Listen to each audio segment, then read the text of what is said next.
Hello दोस्तों, आज हम सीखेंगे कि म्यूचुअल फंड में एनएवी का मतलब क्या होता है। हमने अपने पिछले वीडियो में ये काफ़ी अच्छे तरह से डिस्कस किया है कि म्यूचुअल फंड्स क्या होते हैं। हमने एग्जांपल्स भी दिया था, हमने हर चीज़ डिस्कस किया था। अगर आपको लगता है कि आपको म्यूचुअल फंड्स के बारे में और भी जानना है तो आप मेरे पिछले वीडियो को देख लीजिएगा, जिसका लिंक मैं अपने कमेंट्स में डाल देता हूँ और मेरे चैनल पर भी आपको मिल जाएगा। तो आज हम सीखेंगे कि एनएवी क्या होता है। Net asset value. Net asset value mutual funds में होता है। इससे पहले कि हम एनएवी के बारे में ज़्यादा जानें, मैं आपसे यही विनती करूंगा कि अगर मेरे वीडियोस से आपको अच्छे लगते हैं और इससे आपको कुछ नया सीखने को मिलता है तो कृपया वो सब्सक्राइब बटन, लाइक बटन और शेयर भी कीजिए, ताकि दूसरों को भी मेरे वीडियो से उतना ही लाभ मिले जितना आपको मिलता है। और आप जैसे जैसे लाइक करते हैं, शेयर करते हैं, सब्सक्राइब करते हैं, मुझे भी अब एक मोटिवेशन मिलता है कि ऐसे और कंटेंट्स प्रोड्यूस करें, ताकि आपके लिए कुछ बेहतर हम ला सके और आपके ज्ञान में कुछ ना कुछ वर्धन हम कर सकें। मेरा यही प्रयास रहेगा कि आपको म्यूचुअल फंड्स और अन्य निवेश स्कीम के बारे में अच्छी तरह से ज्ञान हो और आप अच्छी तरह से सोचने के बाद इन्हीं स्कीम्स में निवेश कर सकें। तो सबसे पहले हम चलते हैं म्यूचुअल फंड के सबसे इंपॉर्टेंट चीज में, जिसका नाम है एनएवी। ये आपने काफी बार सुना होगा। एनएवी माने होता है net asset value. Net asset value का मतलब होता है कि आपके म्यूचुअल फंड यूनिट के एक यूनिट का दाम कितना है।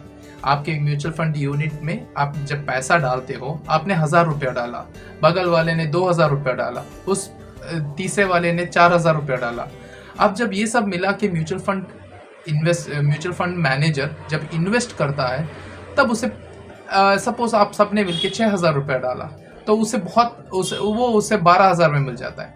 अब वो 12000 रुपये मिलने के बाद वो कैसे, किस रेशियो में आपको देगा, वो डिसाइड करता है एनएवी, और कितना यूनिट्स है आपके बारे में। सो एनएवी सिंपलेस्ट कैलकुलेशन वो आपके स्क्रीन के ऊपर दिखाई देगा आपको। तो उसमें लिखा हो क्या है कि एनएवी का कैलकुलेशन कैसे होता है। Total market value of security. Total market value of security माने जिस सिक्योरिटी या फिर जिस शेयर्स, गोल्ड, रियल एस्टेट, जिसी में भी आपके फंड मैनेजर ने इन्वेस्ट कर रखा है, उसका टोटल वैल्यू कितना है। उस टोटल वैल्यू में से आपके फंड मैनेजर ने कितना यूनिट्स एलोकेट किया, उसे जब हम डिवाइड करते हैं तब जितना वैल्यू मिलता है उसे हम कहते हैं NAV, net asset value. Suppose आप एक फंड में 1000 रुपया डालते हैं, उस समय उस फंड का एनएवी है 10 रुपया। अब वो 10 रुपये वाले एनएवी वाला फंड सपोज 5-6 साल के बाद उसका एनएवी बन गया 12 रुपया।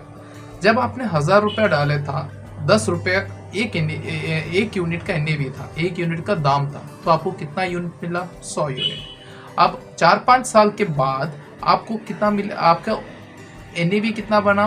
12 रुपया। आपके पास कितना यूनिट है? 100। तो आपका टोटल अमाउंट कितना बढ़ा? 100/12 कितना हुआ? 1200 रुपये। तो आपने 4-5 साल में 200 रुपया बेनिफिट किया। सो इससे ऐसे ही होता है म्यूचुअल फंड का कैलकुलेशन। तो पहले एनएवी के बारे में जैसे हमने बताया कि जैसे आप लोग सब इन्वेस्ट करते हो फंड मैनेजर में, फंड मैनेजर क्या करता है, उसे विभिन्न प्रकार के सिक्योरिटीज माने विभिन्न प्रकार के शेयर्स में डाल सकता है, गोल्ड में डाल सकता है, रियल एस्टेट में, उन सब में डालता रहता है। और इनका जो मूल्य होता है वो हर दिन बदलता रहता है। आज कुछ है तो कल कुछ है, परसों कुछ है।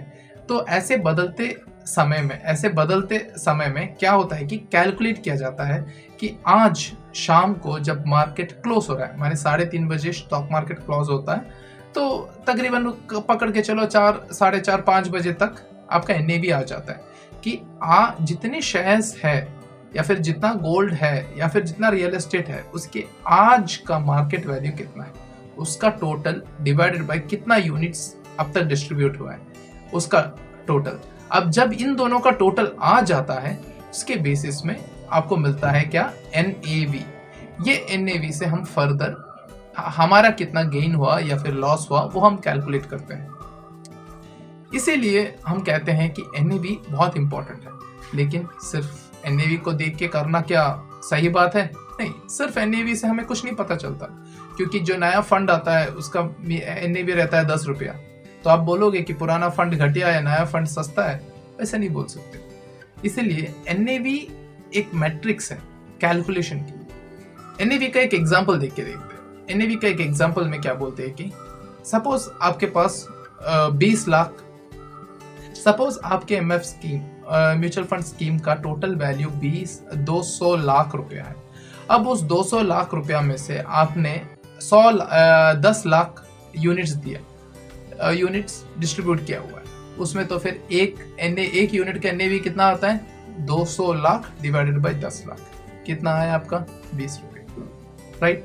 अब यही NAV कुछ सालों बाद, कुछ चलते कुछ सालों बाद ये 200 लाख बदल के 400 लाख हो गया। तो क्या होगा?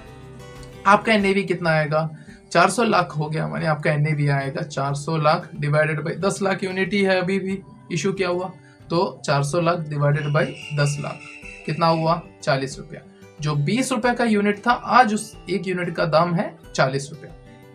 तब आपके पास आपने जितना भी डाला था उसी के बेसिस में आपको मिलेगा। जैसे उस टाइम आपने अगर 1000 रुपया डाला था तो आपको 5 यूनिट्स, तो आपको 50 यूनिट मिलेगा। वही 50 यूनिट आपके हाथ में रह गया तो अभी 40 रुपया एक यूनिट का, तो आपको कितना मिलेगा? 2000 रुपया। वही आप समझ गए कि थोड़ा बहुत NAV क्या होता है। और फिर हम देखेंगे कि हमें कौन से दिन का NAV मिलता है। जैसे ऐसा तो नहीं होगा ना कि हम आज इन्वेस्ट कर रहे हैं, अभी इन्वेस्ट कर रहे हैं, अभी का NAV हमेशा शाम को ही निकलता है। शाम को NAV का कैलकुलेशन बैठता है, 4 साढ़े 4 बजे के बाद उसका कैलकुलेशन बैठता है। तो ऐसा तो नहीं होगा कि आपने शाम को 3:30 बजे डाल दिया तो आपको शाम का NAV मिल गया, वैसा तो नहीं होता। तो आपको कब डालना है, आपको सेम डे NAV मिलने के लिए सेबी एक वक्त बताता है, वो है 1:30। अगर आप 1:30 से पहले इन्वेस्ट करते हो म्यूचुअल फंड स्कीम में, तो आपको सेम डे शाम को 4:30 बजे जो NAV कैलकुलेट होता है उसी के बेसिस में आपको जितना यूनिट्स अलॉट होना है अलॉट हो जाएगा। लेकिन आप अगर 1:30 के बाद जाके इन्वेस्ट कर रहे हो तो क्या होता है? 1:30 के बाद जैसे इन्वेस्ट होता है तो आपको नेक्स्ट डे का ये NAV मिलता है। आज का नहीं मिलेगा, आपको नेक्स्ट डे का मिलेगा। अब इस नेक्स्ट डे के NAV पर आपको जो भी करना है, आपको जो भी यूनिट्स मिलेगा वो आपको नेक्स्ट डे के NAV में मिलेगा। इसीलिए हमेशा अगर आपको आज ही का NAV चाहिए तो आप हमेशा एक दिन पहले से प्रिपेयर होके 1:30 से पहले, मेरी माने तो 12 साढ़े 12 तक ही खत्म कर दीजिए, 12:30 तक ही इन्वेस्ट कर दीजिए। सो ऐसे ही आपका डेवलपमेंट होता रहेगा। और फिर हमने पहले भी डिस्कस किया था, क्या NAV को देखकर हम एक फंड जज कर सकते हैं? कभी नहीं कर सकते, क्योंकि जो नए फंड जो आते हैं उनका NAV काफ़ी कम रहता है। इसका मतलब ये तो नहीं कि नए फंड अच्छे हैं, पुराने फंड गंदे हैं, नहीं।